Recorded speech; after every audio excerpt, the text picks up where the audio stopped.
Numbers chapter 13. They just crossed the Red Sea. God's getting ready to take them into the promised land. In Numbers 13, verse 26, they went out to spy out the land. They came back with this report. Verse 26, they came back to Moses and Aaron and the whole Israelite community of Kadesh in the desert of Paran. There they reported to them and showed the whole assembly and showed them the fruit of the land. They showed it to them. They didn't tell them about it. They had the fruit there. So it was facts.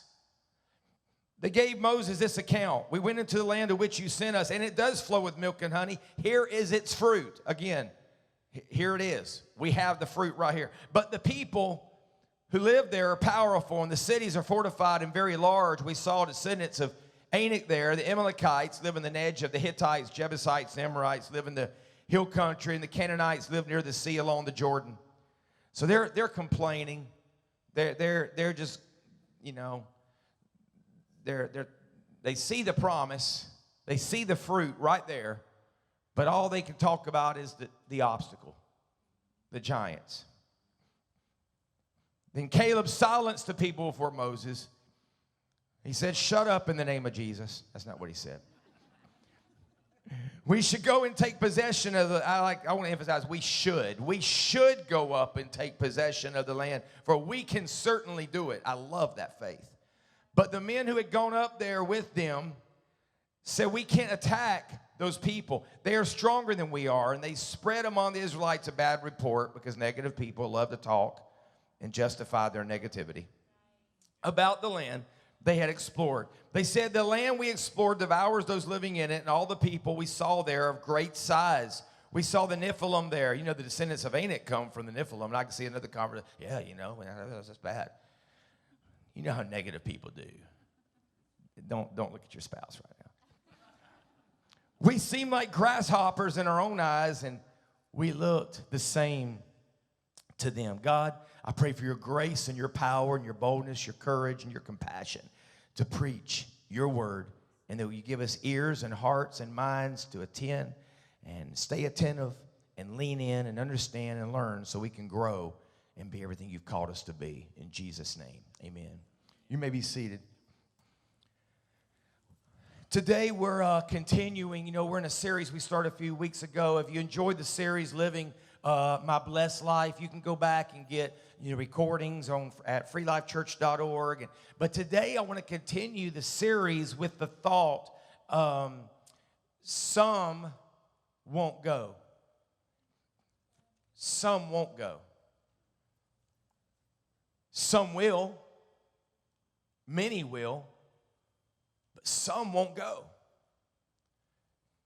You know, one of the responsibilities I believe I have as your pastor is not just to pastor and shepherd you, the fivefold ministry, if you will, not just to teach you.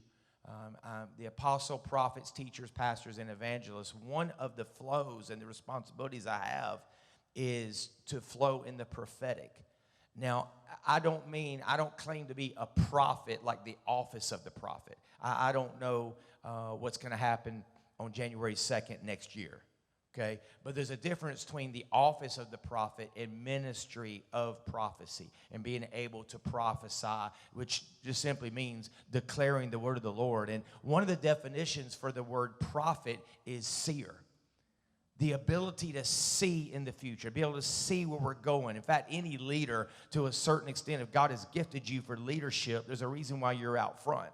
You're leading, so you're able to see something that the person in the back of the line can't see. And sometimes I'll frustrate people around me because I'll see things, good or bad, about people or even about situations before they can become one. And it can be, my thorn in the flesh and my Achilles heel, or it can be a great gift and asset to the body, depending on how I use it. Because I can tend to go negative because I see something that nobody else is seeing. But 2 years down the road, people are like, oh, we see that now. Today's one of those days. Today makes no sense in the natural what I'm preaching. It's almost like you're going to think that our church is just jacked up, man. You're going to think, my goodness, everything that it could be wrong must be wrong with that church. And the truth is, it couldn't be more opposite, because we're flowing right now. We're in a season of favor. There's new people, just like today. There's new people coming in. Now the first service is, well, it's about like this service is now. The first service is growing, and people are coming back from, summer vacations, but also coming back from, the quarantine and time away, and they're coming back to church. And first, new people are moving in the community, and things are happening. So, and the money's good, and the chemistry's good, and everybody's getting along, and it's just a glorious season that we're in. But this is what I feel. I really believe this word is not for now, but I believe it's a word of preparation for where we're going. So, the thought, some won't go. Mike Ditka played tight end for the Chicago Bears back in the day. He went on to coach the Bears to a world championship in the 80s. Remember 1985, the Chicago Bears, the Super Bowl shuffle. And we're not here to cause no trouble. We're just here for the Super Bowl shuffle. Yeah, anyway, Walter Payton, Sweetness, Michael Singletary, The Fridge, some of the greats, But what's interesting about that is the beginning of that season, Mike Ditka called a meeting with the whole team, everybody, at summer practice, before all the cuts, before things take place. He said, I got good news and bad news. The good news is we're going to go to the Super Bowl this year. And everybody starts clapping. He said, the bad news is a lot of you won't go because you won't make it. And when I thought about that, I thought about the fact that God is putting us in an amazing season. We're going into a new home. I don't want to call it a new building or a new location, a new home. We're building God a house, and there's more miracles in store, more favor, more blessing, more breakthrough. Watch this now, more phases. That's just phase one. More campuses around the Metroplex, and I'm speaking, declaring around the world, and God's already put in our heart Next Level University, where people are going to come and get trained and equipped and empowered to go out and change the world right here from Forney, Texas. A lot of amazing things are about to happen. But the bad news is some of you won't go. Some of you will hear about it, but you'll never experience it. Because the reality is there's a real devil that knows you better than you know you. And he's been studying you a while, and he knows what makes you tick. He can play on your emotions. He can cause you to be divided and go sideways with somebody in the church. He can cause you to get offended with something I say. And come on now, 16 years, we would have a mega church if everybody would have stayed. But the truth is, I'm not so sure we would, because I can look back now and see the faithfulness of God, that if everybody would have stayed, we probably wouldn't have grown, because like Bishop Jakes likes to say, if you want to grow, some have to go, and you got to have the gift of goodbye, baby, and to know that, listen, they're giving you a gift. I'm not saying that with an attitude. I'm saying that some, I understand we're not to keep everybody. We're not some cult here saying if you leave, we're not that. But the truth is, some people have been taken out because they got offended, they got distracted, they got their eyes off the ball, they started getting their eyes on themselves, or for whatever reason, and they were as good as you can get, good people, but they got taken out, and unfortunately, they didn't get in church anywhere else, and their marriage ended in divorce, their families are destroyed, and not every time, and I'm certainly not saying if you leave this church, that's going to happen. I'm not saying that. What I'm saying is when you leave your covering and you stop going to the house of God, and a lot of times the enemy, he wants to take you out, and he's studying you right now, and if those people who are great people, who at one point thought free life, could do no wrong, and Pastor Richie walked on water. Now, I wonder if we could learn a little bit without having an attitude. I have no fish to fry or anything, okay? I'm not trying to get anybody. But I wonder if we could learn a little bit so we don't repeat their mistakes. Because these were good people, still are. And can I say, too, since I've been watched online, can I say that any of them would be welcome back through those doors anytime? And in fact, some have come back that have left, and I believe it's going to continue to happen because we are a place. You can't put it on your sign if you don't have it in your heart, that we are a place of restoration, healing, and hope, and we forgive people. Now, some people we have to sit down and have a little meeting and reconcile and make sure we're all good. That's just healthy for the kids, right? But the truth is, I'm not trying, I don't have, anything to vent for. But I really believe that the Lord has said this to the house today through a prophetic voice. It's not just a teaching word today. This is a prophetic word that the enemy or your enemy is going to do everything possible to cause you to never go into the new home, the new building, the new property, wherever you want to call it. Or watch this, even more than that, the situation is not just a location like the place geographically, but the place of blessing. Because we're talking about a blessed life, right, in this series. And the truth is, God said, I have a blessed place for you. It's the promised land. It's a land that flows of milk and honey. You're blessed and highly favored, lender, not the borrower, head, not the tail. Come on. It was a great place. But 10 out of 12 missed it. 10 out of 12 never went in. Now this baffles me, Adam, how they can see the parting of the Red Sea. They can see the plagues. They can see everything, the hand of God on their life to set them free from Egypt and Pharaoh, Jennifer. But they didn't have faith to believe. At some point, I would have started figuring this out. God's hand is on our church. God's hand is on. I may not agree with everything right now, but the truth is you can't escape that God's hand is on the church called the Israelites, if you see what I'm saying. But 10 of them saw grapes. Here's the fruit right before their very eyes. And if you pick an apple's about all you got, just one. But if you get grapes, and this is a sorry example because the grapes were actually the size of a man's hand. That's how big the grapes were. And they were sweet. This was blessing. And if you can imagine with me, each grape representing a blessing, a different blessing in your life. Man, I got marriage blessing there, financial blessing there. Grandma's healed of cancer there. My unsaved grandson or granddaughter right there. They just got set free. That's my addicted husband right there. And he just got set free from his porn addiction. And all the blessings right there in front of them.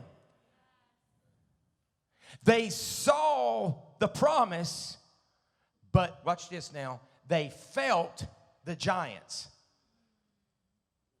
And you make a lot of wrong decisions when you start basing your decisions on a feeling. Those giants never said a word. We seem like, this is what they said, the spies. We seem like grasshoppers in our own eyes. That's what the giants made them feel. And by the way, we consulted with them and we looked the same in their eyes. And the giants never opened their mouth. That's a spirit. I didn't work out this morning because I got up and said, yippee, I'm going to go to the gym today. Sometimes you have to fight the feeling. Come on, some of you need to learn how to fight the feeling of not feeling in love anymore with your spouse. Not feeling like I'm getting the answer. Not feeling the goosebumps when the singer's singing. That never happens around here. We all feel goosebumps around here. But sometimes we have to fight the feeling in order to get to the promise. I had a precious young girl call me a while back, and she was upset because they were leaving the church. And I said, well, why? What's going on?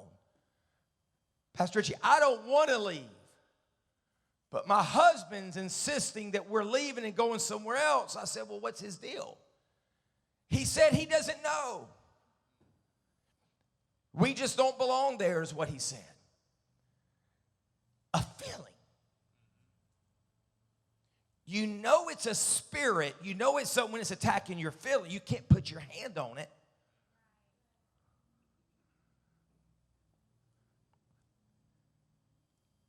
And like I said, I don't want to seem like I just really feel like I need to go here because we need to learn from other. I'm not mentioning any names. I don't have any axe to grind. I don't have any issue. Okay? But when we first started the church, I had a man that actually told me, I'm not making this up. Well, Pastor, it sounds to me like it's a decision you got to make. It's either me or your wife.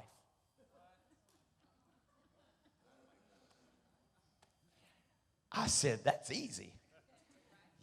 You can't do for me.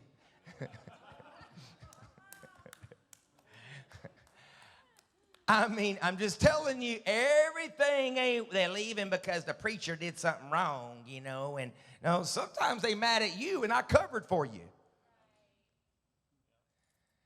I thought about one person years ago. He loved me until he saw me get in an argument with Leanne. And we were out front. I remember where we were. I remember the place we were. And I got a good memory. We basically boiled it down. It was basically an argument about where we're going to eat. It really was. Don't laugh. You have those arguments. Some of you are going to have those arguments today. And it really boiled down to we were upset with each other. It obviously goes deeper than that. But it was just, well, he left the church. They left the church because he had a problem with seeing us argue. But the backstory is I've already counseled them 4 times over his porn addiction.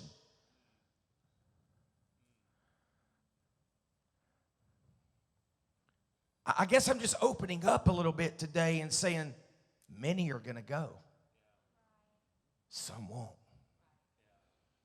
I remember we had a sweet lady in this church. Used to get loud in worship. And if she's watching, we love her. We want her back. But any kind of worship, this is what we are. We are not a black church, brown church, white church. We're not a young church. We're not an old church. We're not a Pentecostal, Nazarene, or Tanzarene churches. Are you hearing what I'm saying? We are a Christ-centered, full gospel, life-giving, kingdom-minded church. We don't have a black gospel or white gospel or brown gospel or right gospel or left gospel. It's the gospel of Jesus Christ. And so she was with us until we asked her to tone her worship down a little bit. You mean you asked somebody to do that? Well, let me give you the backstory. More and more people were coming, and they didn't grow up Pentecostal. They didn't grow up. I was used to the way that she would worship, but other people were not. And if I asked you a show of hands, how many either grew up in a non-Pentecostal church or no church? The majority of hands would go up. Catholic, Presbyterian, Baptist, Methodist. And so any worship that draws attention to you is not of God.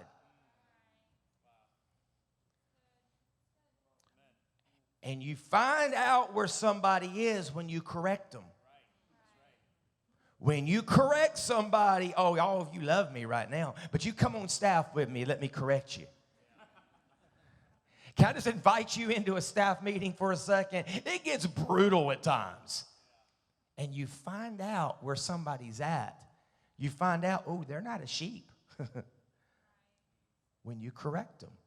We've had to correct people, pushing their own ministries, their own agenda, their own businesses, whatever. And when we correct somebody, that's when we find out. I guess what I'm just trying to ask is, are you offendable? Many people have come in where they're all about money there. I never get that from a tither. Yeah, so everybody just needs to look down right now. I only get that from people, Ashton, my middle daughter, I think she was probably 3rd or 4th grade on the playground one day at school, and she asked a friend, she said, why we've been missing y'all, why aren't you coming to church? They went to church with us, and she said, well, we don't go because we found out your daddy takes all the money, and that's how y'all go to Disney World. I wanted to go beat the mess out of the daddy, not because of talking about me like that, but because of putting that in your daughter's mind that preachers do that. But that's what you have to fight against. And before some of these stories are humorous. I had one couple one time that I counseled with them. I shouldn't have, but I consulted with them. I was about to have to release our children's pastors and youth pastors. at the same time. Oh, yeah. Yeah. I fired 3.5 staff members in a month one time. Y'all pray for me. And, if you let somebody go in a business, well, she couldn't type. Okay, big deal. She couldn't type. It's not personal. But you let somebody go on a church staff, well, she couldn't type. Oh, there must have been something more there. And so I talked and consulted with this couple because they had youth and children ages. So I was like, well, what do you think? Of course I prayed about it. I asked God, but I asked them, do you know? They both said, yes, they really need to go. You're right, they need to go. So about a week later, I ended up releasing these two couples, youth pastors and children's pastors, that I knew needed to go, but I felt like I needed to consult with them. I won't do that anymore, by the way. But the interesting thing is, when I let them go, the couple I consulted with, these are backstory. You can talk about this 16 years later, 15 years later, or whatever. So I'm not trying to get anybody. I'm just telling you how things happen. So the couple gets mad at me because I let the staff members go that they told me should go, and left and took 10 other families with them. Can you be offended? I know, I'm killing the mood. Peace, peace, wonderful peace. But I'm just being honest because we going. There's fruit over there. There's favor over there. There's miracles. There's restoration for your marriage and abundance over there for your life. Some won't go. And the choice is yours. You got to make up your mind. Are you going to be the one? We've seen people burn out, so to speak, around here. And the word gets around, don't be serving at that church, man. They'll wear you out. They'll burn you out. But people get a Martha spirit. And they want to work, but there's no worship. You don't burn out by overworking in the house of God. You burn out by not enough prayer to God and worship in the atmosphere of God. So that's why we want more for you than from you. We won't let you work your fingers to the bone in kids' life without being in services. We won't, there's people out in the halls different times, and we ask them to be because we need them to be reps, but we monitor that. We're like, no, we want you in here as well because we want more for you than from you. So what am I trying to say? I'm trying to say God wants you to have a blessed life. And he's got a place, once again, not geographically only. I'm talking about a condition. I'm talking about a place, a good place he wants to put your marriage in. A good place he wants for your kids. But they're giants.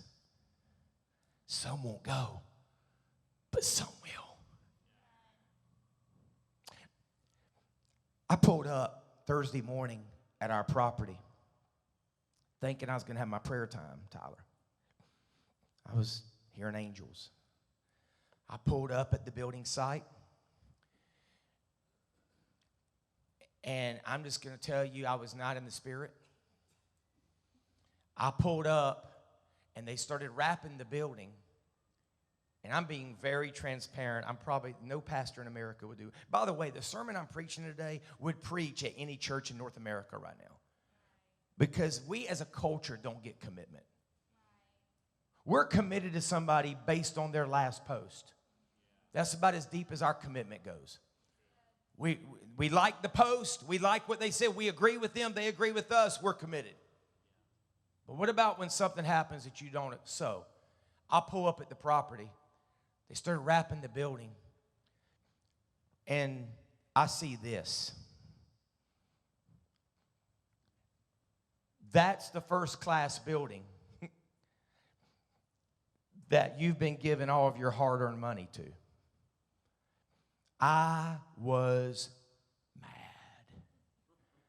I told the rep, I said, I don't know if I'm ready to cry or hit you. I was mad. I was upset. I was frustrated. I said, you don't understand. This isn't just another building. This is the house of God. Number one. Number two, there are people, it's not a lot of rich people. We have people that love Jesus and are sacrificially giving to this. And I just got upset. I was like, it's muddy. It's nasty. Are you using used stuff? I mean, is this pre-owned stuff? No, it's brand new. He said, but you don't understand is this is the price. If you're watching online, just listen to what I'm saying for a second, because I want you to see this picture. This is the process, Pastor. This is construction. So I went down the street to Sea Life Church.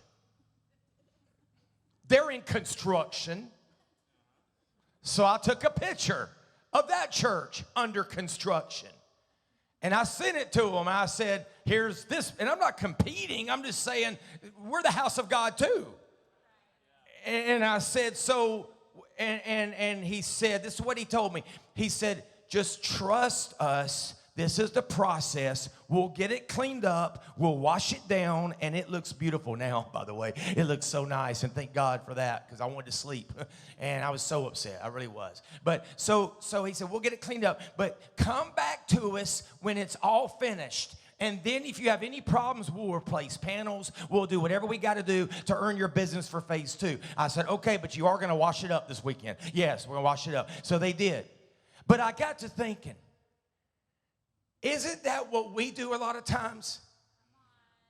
We get caught up in the process. And let's just pretend that's your marriage. Let's pretend that's your children. That's your finances. That's your health. That's the process. Baby, that's not the end product. That's just how it looks now. Tough times don't last, but tough people do. And you got to stay faithful. Weeping lasts for a night, but joy comes in the morning. And many are the afflictions of the righteous, but you got to keep pressing through. And they felt the need to send me the next picture. Put that up for me now. They said, this is how your building will look. We haven't changed it. We haven't changed our mind. We haven't went schizophrenic. This is how it's going to look. And I just want to remind you to not quit in the process. I know this church right now, the AC tends to work when we thank God that we had somebody that actually worked on the actual AC, and it went from a $19,000 problem to a $17 problem. That's a long story. That's just a miracle of God. But this building was built in the early 80s. We don't have every ministry available. There's a lot of things we don't have, but we got more than 5, and that's what we had 16 years ago. We're in a process right now. And the one thing I would never do is bet against the church. I would never bet against the local church, because that's something that Jesus said in Matthew 16. I am building my church. You know, Bill Gates builds companies. Steve Jobs builds companies. Donald Trump builds companies. But Jesus said, I am building my church, and the gates of hell will never prevail against it. It's just a process. There's some things we have to walk through. You're going to have to get offended sometimes. You're going to have to get hurt your feelings sometimes. But we stay together. Your marriage might be in the process, but who the Lord put together, let no man put asunder. Your children might be in a process right now and looking bad.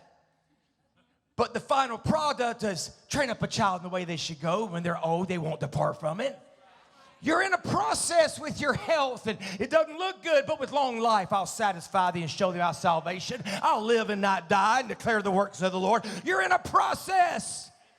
Don't judge your whole life by a temporary situation.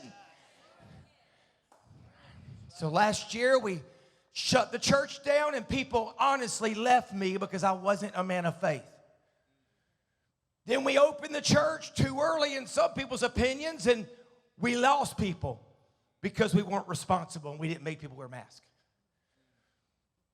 And then if you speak up, because we're a diverse church and I'm a kingdom-minded man, so I speak up on, racial division and different things at times, and I speak up, but I don't say everything just like one person wants me to say or this person wants me to say. Red, yellow, black, or white. Come on, the devil's an equal opportunity person.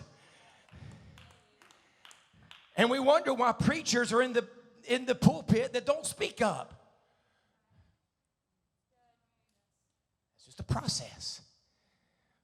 Leanne made a great point one time. This little land that God had for him, it was a land flowing with milk and honey. Milk and honey. I told my staff I was being done by 12 today. I'm 4 minutes a liar right now. It's okay. But milk and honey.